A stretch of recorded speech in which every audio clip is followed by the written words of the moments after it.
Bienvenidos a 360. Es un placer para nosotros poder continuar con estas conversaciones de país para todos nuestros canales, tanto en radio, en internet, en redes sociales y para quienes también lo van a acceder a través de esta transcripción.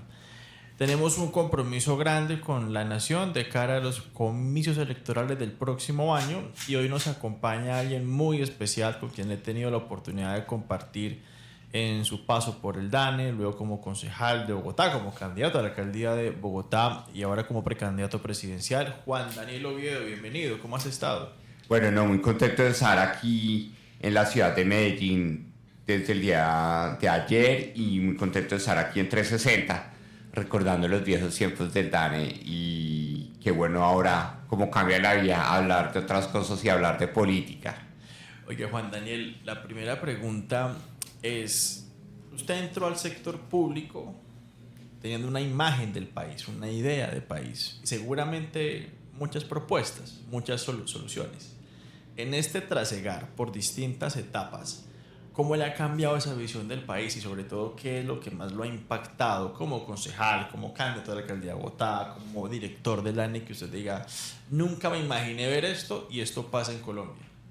Entonces, bueno, buena pregunta. Yo creo que lo más importante de ese ejercicio de, de aspirar, porque yo creo que ha sido lo más importante de querer poder tener una aspiración para poder aportar y tener como un impacto sobre lo que verdaderamente pasa en el país.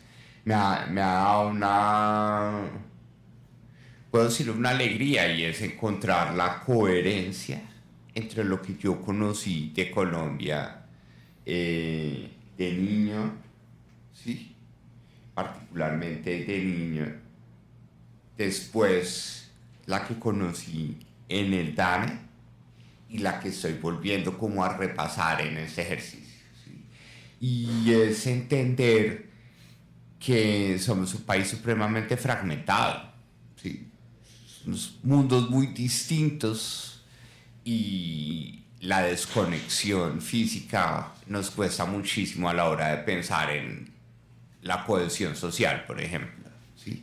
Somos 1.103 municipios muy distintos, y eso requiere que nosotros seamos conscientes de que unir al país, ¿sí?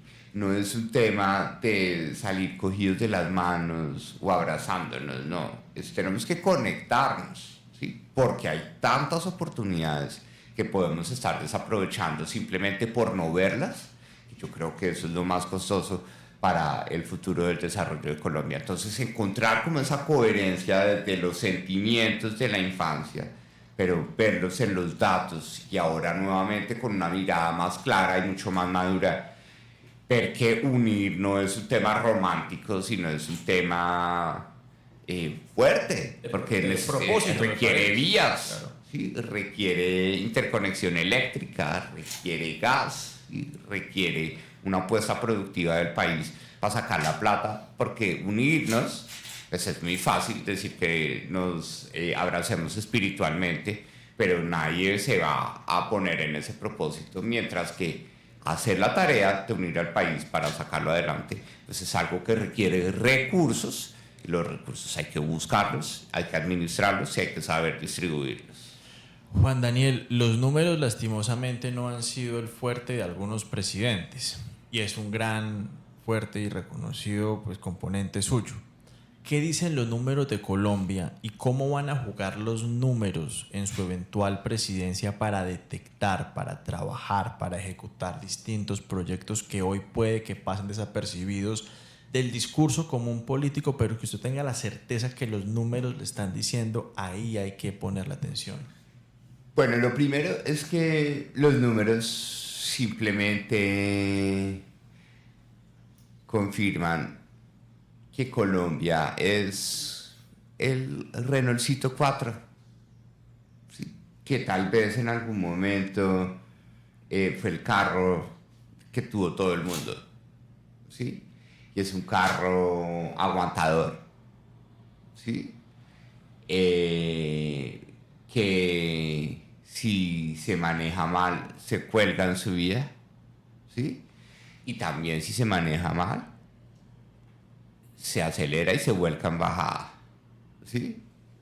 Pero ¿qué va? Es así de sencillo. Ajá. Entonces, si no hemos cambiado de carro, porque Colombia no ha querido cambiar de carro por no tener esa visión de desarrollo, pues tenemos que escoger a alguien que sepa manejar muy bien un Renault 4, ¿sí? Porque el Renault 4 se vuelca. ¿Sí? Y yo fui testigo en Málaga, Santander, de un accidente en ese carro, ¿sí? En bajada rápida, ¿sí? Entonces, necesitamos que Colombia entienda que hasta que no cambiemos de carro, necesitamos tener un buen conductor o una buena conductora. Sí, mi mamá era muy buena conductora y me enseñó a manejar. Sí, listo, es eso. Entonces, no podemos decir que Colombia esté perfecta, o sea, el país, el mejor país de América Latina, ¿sí? O salir con esas ligerezas de decir que es la tasa de pobreza más baja de todos los tiempos. Pues porque la pobreza es algo que tiene que bajar. Entonces lo normal es que siempre esté más baja de lo anterior. Lo que debe verdaderamente emocionarnos es quién bajó la pobreza. ¿Sí? Tan prueba es que somos el Renaultcito 4, que entre 2023 y 2024 todo el mundo y hasta el presidente Gustavo Petro salió emocionado a decir que él era el presidente que tenía la pobreza más baja de la historia. ¿Sí? Pero no es capaz de decir que esa pobreza bajó fue porque a la clase media le fue mejor. Es decir, a la clase media baja le fue mejor, pero a los pobres, a los verdaderamente vulnerables les fue peor. ¿Sí? Nadie lo habla claramente. ¿Sí? Entonces simplemente tuvimos un resultado mediocre en pobreza, que es lo que supuestamente el presidente Petro dice que él es el campeón mundial. ¿Sí? En materia de empleo, pues al Renault 4, si le meten mucha gente, pues le busca, ¿sí? Pero entonces, ¿qué pasa?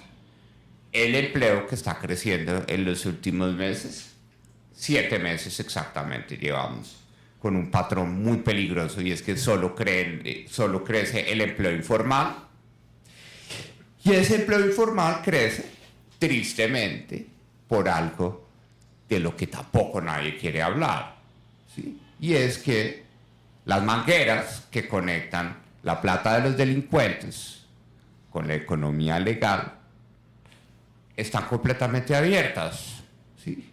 Hoy nadie mira el contrabando en la DIAN, hoy las incautaciones de coca son simbolismos porque así será la magnitud de coca que se está traficando. Cogen ¿Sí? 10, pasan 100. Que es fácil tener esas magnitudes de incautaciones esporádicas. ¿Sí? Entonces, ¿qué pasa? Pues esa plata se está convirtiendo en cargamentos de forros de celular, de pijamas, de chancletas, de gafas, de brillos, de labiales, y estamos viendo el rebusque y la informalidad. Ayer estuvimos por la 70, lleno de chucherías, como le dicen las mamás, para los turistas. Bien, organicémoslo, pero esa es la prueba de que tenemos una economía informal que tristemente el gobierno romantiza, pero hoy está siendo utilizada para que entre la plata de los dineros ilegales a la economía. Entonces es muy peligroso que le creamos a la narrativa de que Colombia es el mejor país del mundo en ese momento en materia económica. Sobre todo, ¿por qué? Porque el carro estaba colgado en su vida, bajaron las tasas de interés, empezó la bajada y este gobierno no está manejando su disciplina fiscal, puede hacer volcar el carro, ¿sí? ¿Por qué? Porque esa irresponsabilidad del presupuesto general de la nación lo que nos está trayendo es que en el extranjero digan, upa, Colombia, qué peligro, quiere gastar más, muchísimo más y muchísimo más de lo que tiene. Ese no es un buen perfil para prestarle plata. Y eso se lo van a cobrar al sector privado. Entonces, creo yo que tristemente estamos escuchando a un gobierno sordo que está armando relatos con los datos y no a un gobierno disciplinado que quiere trabajar en equipo con el sector privado y que no está escuchando que las cifras no nos están dando unas buenas cosas. Concluyo, no estamos para celebrar, pero tristemente, políticamente, esas cifras sí le están dando un viento a favor al presidente Gustavo Petro. ¿Sí? Porque en el micrófono y para el habitante promedio bajó la pobreza, porque el presidente lo dijo. Entonces eso va bien. Bajó el desempleo, ¿por qué? El presidente lo dijo. Bajó el desempleo, le tenemos que creer. Entonces la gente dice, ¿cómo así? Tanta pata que le dan a Petro y las cifras van bien. Juan Daniel, antes de pasar a una pregunta un poco sobre la realidad del país y unas propuestas que a usted le gustaría ejecutar, yo creo que tiene acá una carpeta con datos, como le gusta a usted, sobre Medellín, y habla sobre la evolución del peso de la población joven. Y si me cuenta qué datos tiene sobre Medellín, aunque esto sea para todo el país, me encantaría que lo hiciera. Pero le quiero preguntar por los niños, que los niños han cobrado tardíamente, lastimosamente, una importancia en este país. Y es porque nos vinimos a dar cuenta muy tarde que había que invertir en ellos, por su formación del cerebro, Sí. por sus conductas, por su alimentación, por su acompañamiento familiar, porque hemos visto lo que pasa con menores de edad como el que atentó contra Miguel Uribe, por ejemplo. Y ahorita estaban hablando de una consulta que busca que el inglés sea la segunda lengua en los colegios, por ejemplo. Y nuestras generaciones no se están preparando, hay que decirlo, para dónde está yendo el mundo, a la tendencia mundial, a hablar de nanotecnología, de inteligencia artificial, de los desafíos del nuevo milenio. Acá nos quedamos en hablar de la roca, hablando en las eras arcaicas sin una visión real de mundo, y nos estamos perdiendo en una nueva revolución global.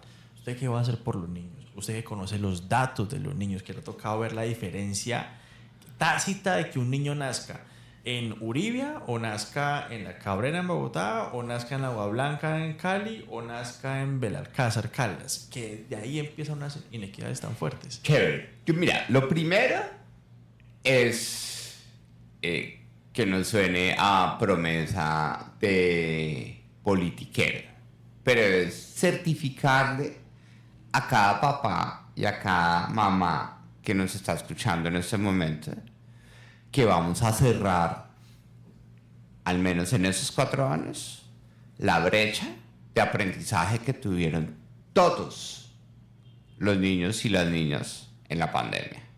¿Sí? Porque nadie está hablando de eso. ¿Sí? Nadie está hablando de los niños que estuvieron 2 años en Zoom, que no vieron a sus profesores gesticular para hablar mejor por el tapabocas, ¿sí? Y que van a tener un retraso en sus capacidades lectoescritoras muy fuertes si eso no se ataca rápidamente. Me parece una responsabilidad de este gobierno que nos esté hablando claro de eso. Nosotros vamos a llegar a solucionar. Como ese es el mango bajito, llamémoslo así, para los niños en materia de educación. De educación hay varios mangos bajitos, pero el más sabroso para los niños es ese. La política estructural sí requiere que tengamos 0 a 5 años universal en atención en centros de desarrollo infantil o en todo un sistema de cuidados que entienda que el futuro del país depende de la estimulación cognitiva de 0 a 5 años de esa población. Y creo yo que hay el trabajo, por ejemplo, de una línea similar a la de obras por impuestos, nos puede ayudar muchísimo a que hagamos equipo con el sector privado para un propósito muy futurista. ¿Sí? Porque ¿qué pasa? Que la educación tiene el problema que como todo se demora, ¿sí? Porque yo fui directivo universitario, entonces sí, todo va lento en la educación, porque es un proceso, ¿sí? Uno no coge y encierra a los jóvenes y no los deja salir hasta que entiendan, no, proceso. ¿Sí? Entonces, pues necesitamos entender que políticamente, como todo va lento en la educación, nadie le para bolas de verdad. Entonces, asociarse y hacer equipo con el sector privado va a ser un factor disciplinador para que esa apuesta de 0 a 5 años con el sector privado tenga un rendimiento de mediano y largo plazo. Entonces, corto plazo, las brechas de aprendizaje de la pandemia, que me parece, es decir, cada vez me da más molestia que no estemos hablando, claro, de eso, porque lo viven seguramente los que me ven y los que me escuchan, lo saben, que sus hijos tuvieron un rezago 2 años en Zoom. ¿Sí? Entonces, eso hay que cerrarlo. Y eso requiere una fuerza extra y unos recursos extra para sacarlo. En materia de educación, pues es claro que necesitamos entender que en ese 0 a 5 años y en la educación transversal para la infancia necesitamos tener una apuesta clara, seria, sin ambigüedades morales, de que tenemos que enseñarle a los niños que las niñas no son para cocinar y los niños para jugar y para mandar, porque todavía nuestra sociedad replica ese estereotipo que le genera tantas dificultades a las mujeres para participar en el mercado laboral. Entonces creo yo que esa apuesta educativa fundamental es clave.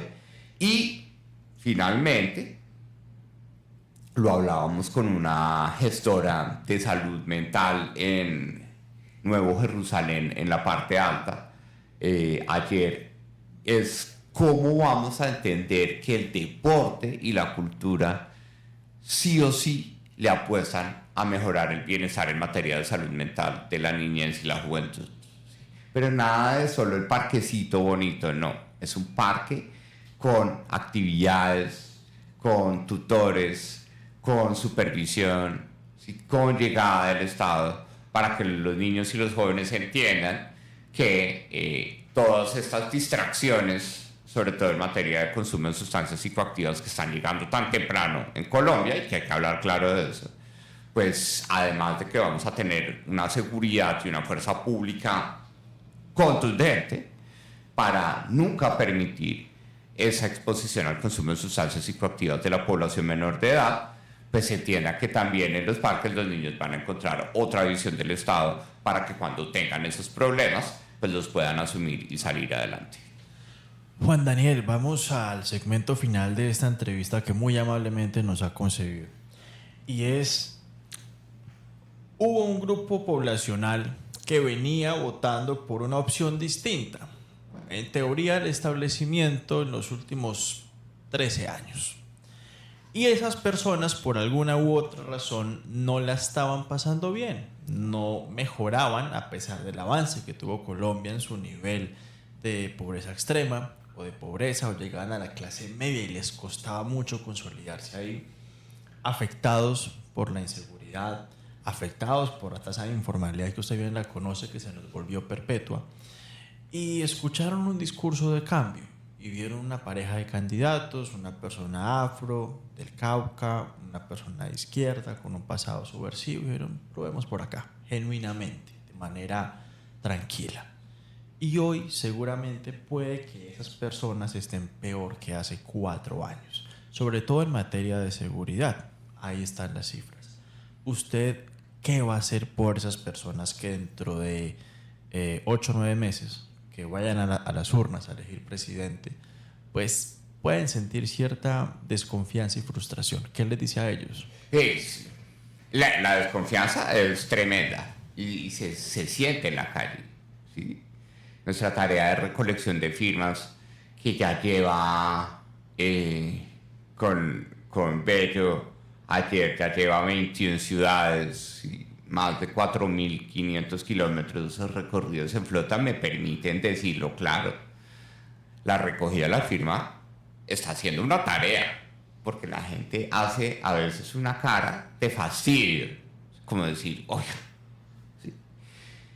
Otra vez política después de lo que ha pasado y de lo que estamos viendo, ¿sí? Entonces yo creo que la prueba, lo que nosotros queremos decirle a la gente es que tener un propósito común en Colombia, y es apostarle al desarrollo, ¿sí? Es entender de una vez por todas que el desarrollo no se ve o el desarrollo no se escucha, ¿sí? El desarrollo se come, se siente, uno tiene que sentir, ¿sí? Qué es lo que está pasando y uno cómo está creciendo, y uno no más en el proceso personal, cuando uno madura, uno lo siente uno mismo, soy otra persona, ¿sí? El desarrollo se come. Entonces, pues hay que sentarnos en la mesa. Es sencilla la lógica de lo que queremos, y es decirle a la gente, venga, sentémonos como tú y yo en ese momento y definamos cuáles son las prioridades para que comamos, ¿sí? Para que nos sintamos atendidos por el Estado, para que sintamos que el Estado se preocupa de nuestros problemas, o que el Estado se alegra de nuestros logros, ¿sí? Porque dice, uno menos a educar porque lo educamos, y el Estado diga, bien, ya tenemos un cupo menos que ofrecer porque sabemos que esa corte ya está siendo formada en estos temas. Y eso implica, uno, entender que sí, uno a veces en la mesa tiene sus agarrones, pero lo más frecuente que pasa en la mesa es que uno se sienta, uno come, discute, prioriza, toma buenas decisiones, ¿sí? Y a veces, cuando las cosas lo permiten y la abundancia de alimentos y de trabajo y de prosperidad lo permiten, se come muy rico. A veces no se come tan rico, pero igual hay comida y avanzamos. Y eso es lo que nosotros queremos decirle a la gente: sentémonos a la mesa alrededor de un propósito, que es el desarrollo, que implica que estemos sentados en una mesa, primero que sea robusta como esta, ¿sí? Porque tiene que ser equilibrada para que estos dos micrófonos estén, ¿sí? Uno que ven a la derecha, otro que ven a la izquierda, todo. Y eso implica tener valores.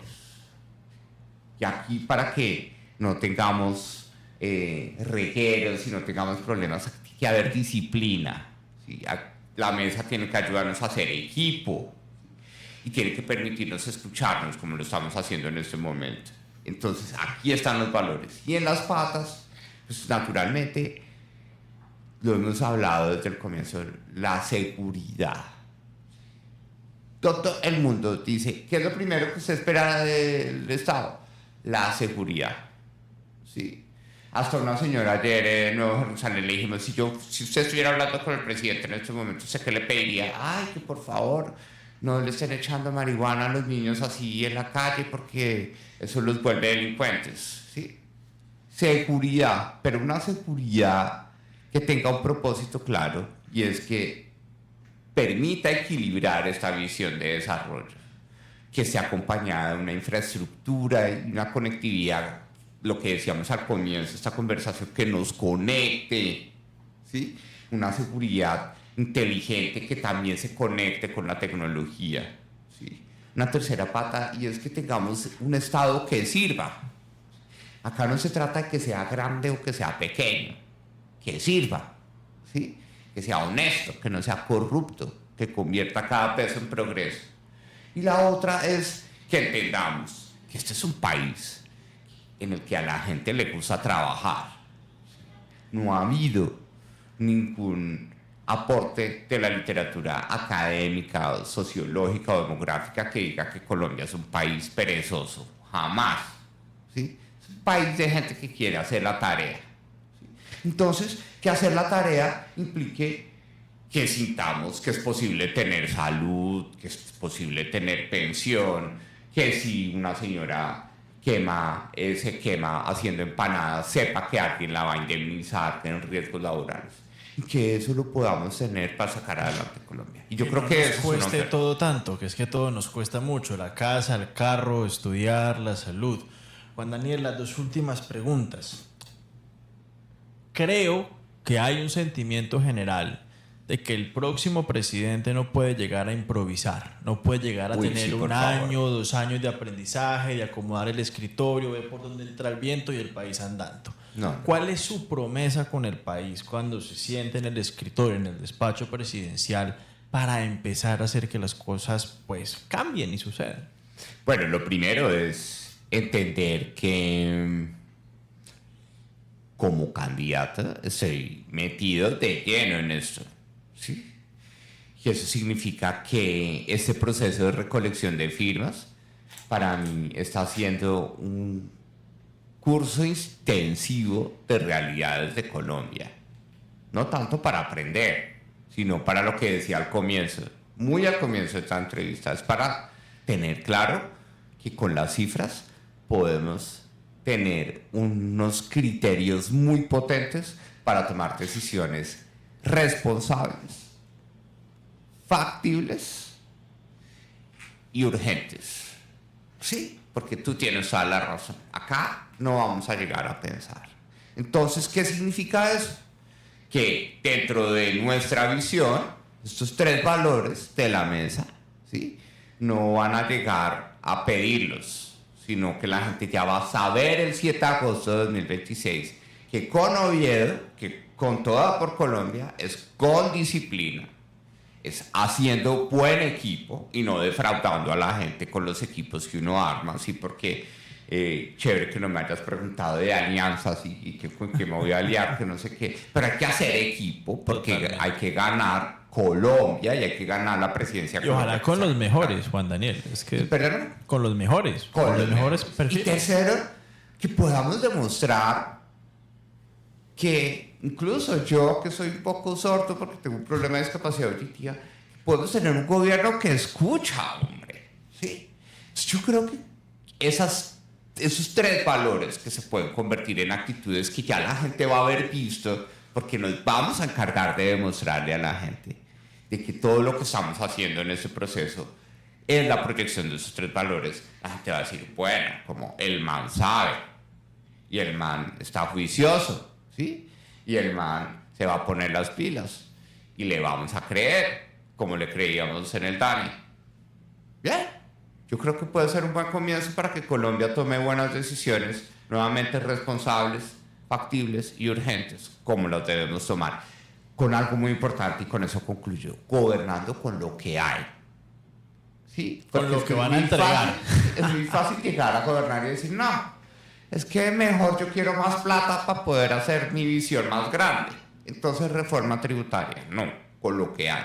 Que sí, que si la olla va a estar raspada, bueno, con la olla raspada. Y olla también. Sí, con la olla raspada se pueden hacer unos huevos con arroz también. ¿Sí? Y comemos. Y salimos adelante. La última pregunta, Juan Daniel. ¿Cuál va a ser su aporte? Que aunque muchos lo vean romántico, créame que yo sí lo siento muy necesario. Es a devolverle una mínima tranquilidad al país en torno a las formas y maneras de hacer políticas. Que no puede ser normal que a uno más de 120 viceministros, 60 ministros lo traicionen, no lo entiendan, no lo interpreten, porque luego uno debería preguntarse que quizá el problema soy yo. Y luego de eso está que las personas se levanten todos los días con sus problemas de la vida y que tengan que cargar también con el problema del país, que se pelearon, que dijeron, que llegó, que no llegó en esta condición, en la otra condición. ¿Usted cómo se compromete a aportarle a un país algo, un poco de normalidad y tranquilidad y que nos concentremos en lo fundamental? Bueno, yo creo que con el ejemplo, sí. Y no vamos tan lejos con el ejemplo desde que entré a la política, sí, como con todo el equipo que he venido construyendo este proyecto político. Lo que hacemos es crecer, ¿sí? Hay personas que se apartan por sus decisiones propias, pero aquí no estamos acá yendo al mejor postor, estamos madurando como equipo político, ¿sí? Tenemos cada vez mejores personas sumándose a este grupo, ¿sí? Hemos madurado en nuestra conversación, ¿sí? Y al mismo tiempo estamos haciendo una propuesta que ha sido coherente desde el día 1. ¿Sí? Y estamos acá y tenemos una apuesta clara, ¿sí? Y no vamos a estar como una veleta. Ah, no, es que el país está tenso, entonces seamos más groseritos en el discurso. No, estamos acá con este proceso. Sobre todo con algo muy importante de lo que me convence, y es que en este país sí se puede demostrar que la inteligencia enamora, ¿sí? Y que tenemos que volver a merecernos como políticos el puesto, ¿sí? Y cuando uno quiere merecerse algo, trabaja y sobre todo trabaja con la cabeza, trabaja con el corazón y sobre todo busca que la gente, que sea sincero, que la gente diga, uy, ese man se merece ser presidente. Qué bueno que tengamos ese presidente. Yo creo que ese sentimiento en Colombia nos lo merecemos y aquí estamos trabajando para que seamos nosotros quienes nos merezcamos ese sentimiento de toda la gente en el país. Juan Daniel Oviedo, precandidato presidencial, le agradezco infinitamente por habernos acompañado. Le deseo mucha suerte en su recolección de firmas en la parte posterior de su campaña. Muchísimas gracias y aquí seguimos con Toda por Colombia. Vamos a estar toda esta semana por aquí, por el Valle de Aburrá, recogiendo nuestras firmas y escuchando.